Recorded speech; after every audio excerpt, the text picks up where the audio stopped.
Bonjour, c'est Christian de Vision 6D. Il y a quelque temps, j'ai posé les bases d'un projet CRM dans lequel je proposais d'effectuer la planification en fonction des premiers éléments, des premières tâches que j'avais établies. Donc, on va voir dans ce qui suit la manière dont je l'ai réalisé. Vous pourrez comparer avec ce que vous avez fait ou découvrir comment je l'ai réalisé. C'est parti. Donc on a bien ici les quatre grandes étapes. Donc l'initiation, en fait, c'est la partie dans laquelle on se pose la question qu'est-ce qu'on doit réaliser dans ce projet? Est-ce que ça vaut la peine? Est-ce que ça résout un problème? Est-ce qu'on a une solution? On prépare la proposition de projet dans laquelle on décrit les objectifs à atteindre. On va également constituer le budget et puis ensuite on a besoin de l'approbation de la direction ou des parties prenantes. Dans notre cas, c'est la direction qui, à un moment donné, va dire ben tiens, oui, ça nous semble jouable, le prix est raisonnable, on peut tenir les délais, à partir de là, on y va. Donc ça veut dire que le projet, à cette étape-là, il est viable. C'est la première chose à valider. Est-ce que c'est raisonnable? Est-ce qu'on peut y arriver? Et une bonne question à poser, est-ce que nous avons de la marge? Ensuite de cette étape, donc une fois qu'on a l'approbation, on entre dans une étape de planification plus détaillée, c'est-à-dire qu'on décrit un petit peu plus dans le détail qu'est-ce qu'on va réellement faire dans ce projet. C'est également à ce moment-là où on va pouvoir dire très précisément à quelles ressources on attribue quelle tâche. Donc ça, c'est l'étape du planning.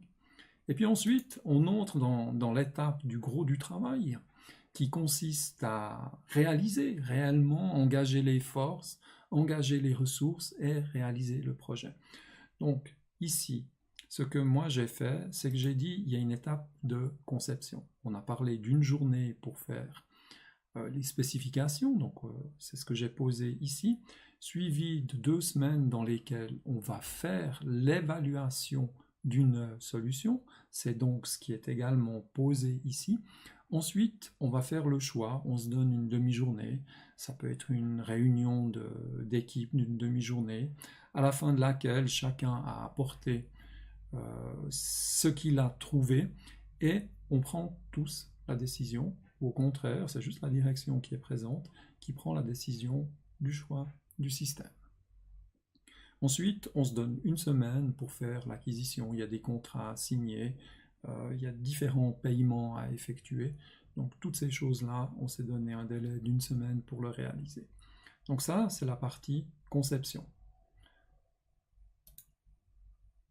À partir de la conception, on va passer dans la partie installation. Il y a un petit peu d'installation à faire sur les serveurs existants. Donc on s'est donné 2 jours pour faire ça. Ensuite, il y a peut-être l'application qu'il faut installer. Il y a des liens avec des bases de données. Il y a peut-être différentes choses. Donc on s'est redonné en gros 8 jours pour faire ça. Donc tout cet ensemble, c'est 10 jours. C'est-à-dire que ça se fait sur 2 semaines. À côté de ça, bien, on va devoir faire des tests une fois que c'est installé. On va faire des tests. Pour pouvoir faire des tests, il faut bien sûr qu'on ait une partie de formation. Donc les tests, je les ai subdivisés en 2 choses, des tests d'interface et puis des tests fonctionnels. Donc de nouveau, c'est une dizaine de jours pour faire du test. Ensuite, la formation, j'ai mis ça sous la forme de 4 jours pour pouvoir former l'ensemble du personnel. Je pense que c'est une bonne chose de faire 2 formations sous la forme de 2 fois 2 jours. Ensuite, il vient ce qu'on appelle la mise en production, ça veut dire qu'à un moment donné, ben, on est prêt.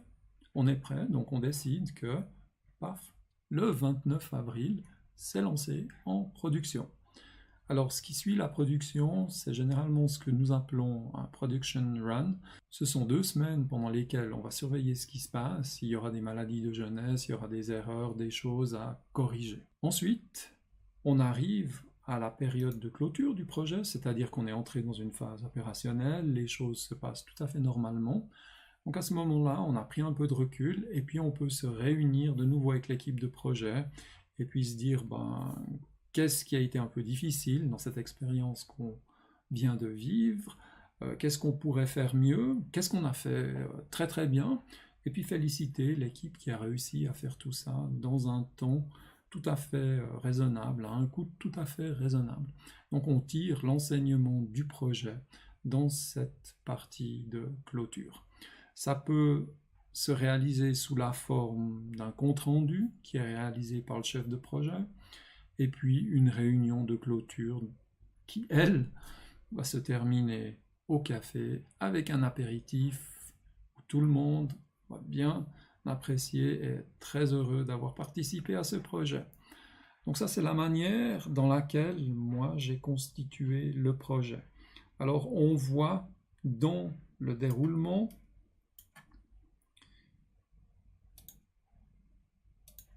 l'initiation. Donc ici au départ, on trouve la proposition de projet, puis ensuite j'ai mis un jalon pour ce qui concerne l'approbation du projet, puis à partir de là, on peut avoir une session de planning.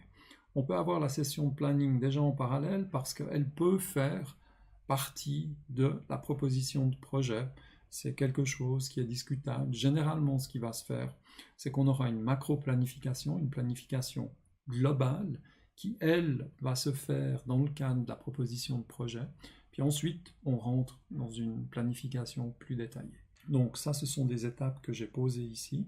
Et puis ensuite, en dessous, on entre dans la partie exécution, réalisation à proprement parler, dans laquelle on va voir ici, on retrouve les tâches que j'ai mentionnées, à savoir l'écriture ici de la spécification, requirement, c'était une journée, suivi de l'évaluation des solutions pour une période de 2 semaines, donc on le retrouve bien ici et c'est bien séquencé de cette manière.